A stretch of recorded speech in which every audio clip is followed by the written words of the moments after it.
Remember when your parents told you that if you worked hard, paid in, and played by the rules, Social Security would be there? Here's the uncomfortable update.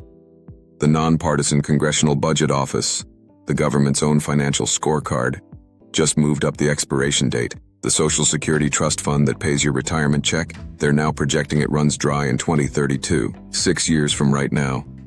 And when that happens, your monthly check could drop by 28%. For the average retiree, that's $580 a month gone. That's not a rounding error.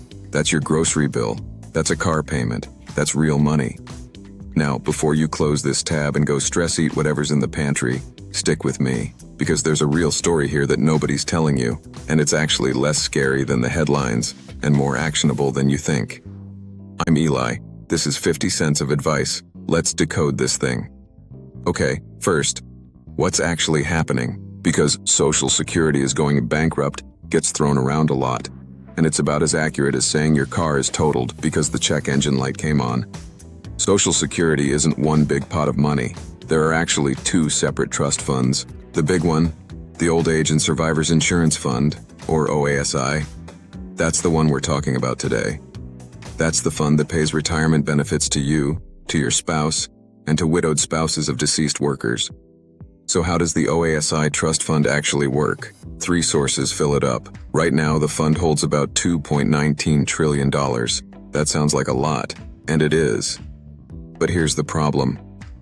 Starting in 2027, payouts start outpacing income. Every year after that, the fund draws down. And in 2032, according to the CBO's February 2026 report, the reserve balance hits zero. That's when things get complicated, and that's when the 28% number enters the conversation. Now here's what almost nobody tells you, and this is the part that actually matters most. The trust fund going to zero does not mean Social Security goes to zero. Here's why. Even after the reserve is gone, Social Security keeps collecting payroll taxes from every working person in America, every paycheck, in real time. That money doesn't stop flowing in. It just flows straight back out as benefits, with no buffer in between. What that means in plain English, even in a worst-case scenario where Congress does absolutely nothing. And I know, not exactly a reassuring baseline, the system can still pay out somewhere between 72 and 80 cents on every dollar of scheduled benefits. So worst case, not zero. The floor is about 72 to 80 cents on the dollar. That's the realistic baseline. Not collapse, not disappearance, a cut. A real painful cut, but not elimination.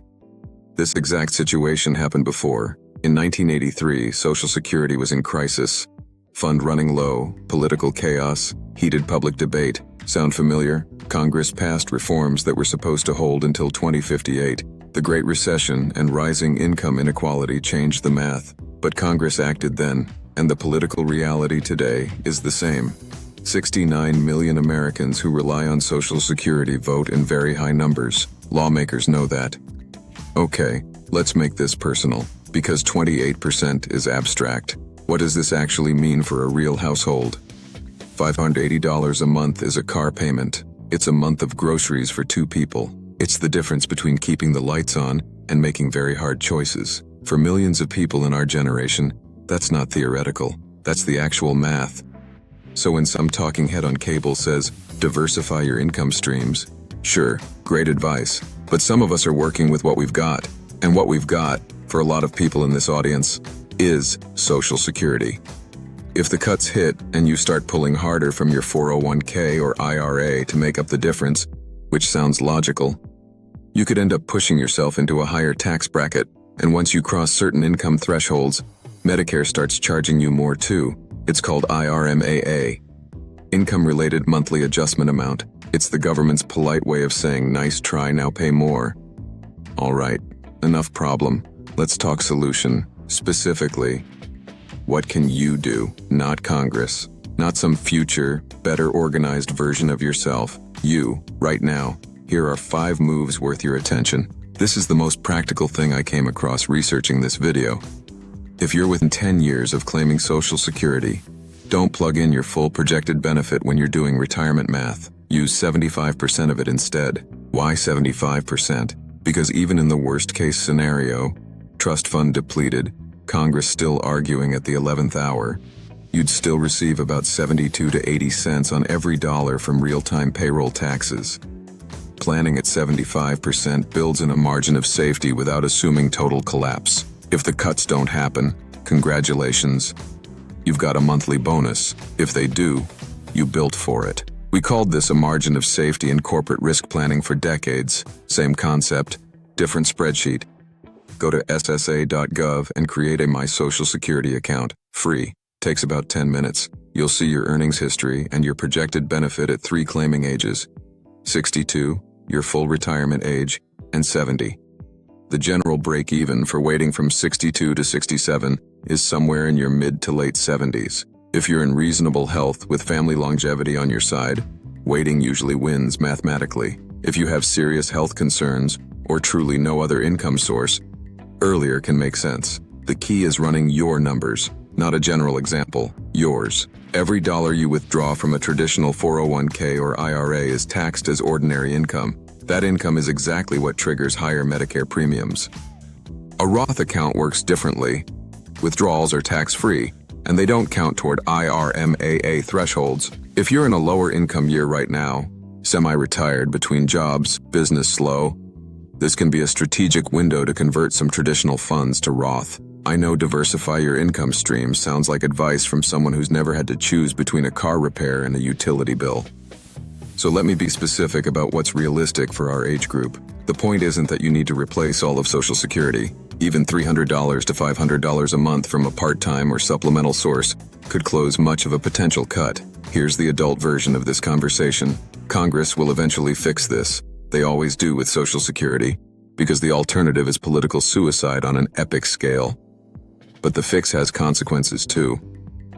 And which fix they choose changes your personal math. Now, the question I know is already forming in the back of your mind. Should I just claim at 62 and lock in something while the full benefit still exists? If you claim at 62 instead of 67, your benefit is permanently reduced, somewhere around 25 to 30% lower every month for the rest of your life. That reduction doesn't go away. It doesn't reset if Congress eventually fixes the funding. You're locked in. You'd be guaranteeing yourself a 25 to 30% permanent cut right now to avoid a potential 28% cut starting in 2033. That may never happen if Congress acts. That's not protection. That's locking in your own worst case. Okay, here's your one thing to do this week. Not someday, this week. Go to ssa.gov and create or log into your My Social Security account. It's free. Takes about 10 minutes. No financial advisor required. Take your projected SS benefit at full retirement age, multiply by 0.75. Write that number down. That's your 75% planning number. Ask yourself, does my current plan work at that number? If yes, you're likely fine. If no, now you know the gap to close. Look, we grew up being told that if you worked hard, paid in, and played by the rules, Social Security would be there. That deal isn't broken, but it's under stress. And stress is manageable when you can see it coming.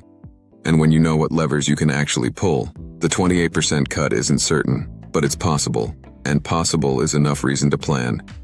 You've got more cards to play than the headlines would have you believe. If this video helped make sense of something that felt overwhelming, hit subscribe. I post every Wednesday. Real numbers, no spin, and I'll never waste your time.